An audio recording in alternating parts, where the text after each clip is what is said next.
இயக்குனர் பி. வாசு இயக்கத்தில் வித்யாசாகர் இசையில் வெளியான படம் சந்திரமுகி. ரஜினி, நயன்தாரா தொடங்கி ஒரு நட்சத்திர பட்டாளமே இதில் நடித்திருப்பார்கள். இந்த படத்தில் வரும் கொஞ்ச நேரம் என்ற டூயட் பாடலை மதுபாலகிருஷ்ணனுடன் இணைந்து ஆஷா போஸ்லே பாடியிருப்பார். கொஞ்சம் குரல் கேட்டு நாம் கரைந்து விடுவோம். இந்த மெலடி ஏன் இவ்வளவு அழகாக இருக்கிறது? வித்யாசாகர் இசை ஒரு பக்கம், யுகபாரதி வரிகள் மறுபக்கம். ஆனால் இந்த பாடலை பாடிய மதுபாலகிருஷ்ணன் மலையாளத்தை தாய்மொழியாக கொண்டவர். ஆஷா போஸ்லே மராத்தி மொழியை தாய்மொழியாக கொண்டவர்.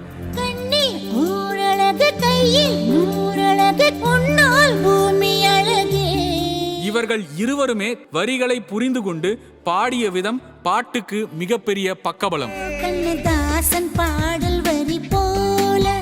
இந்த பாடலை கேட்கும்போது 10 வயதில் அம்மாவிடம் பொய் சொல்லி அடி வாங்கிய ஞாபகம் வந்தது. அம்மா கடைக்கு போக சொன்னதுக்கு இந்த பாட்டு முடியட்டுமா, நான் போறேன் என்றெல்லாம் சொல்லியிருக்கிறேன்.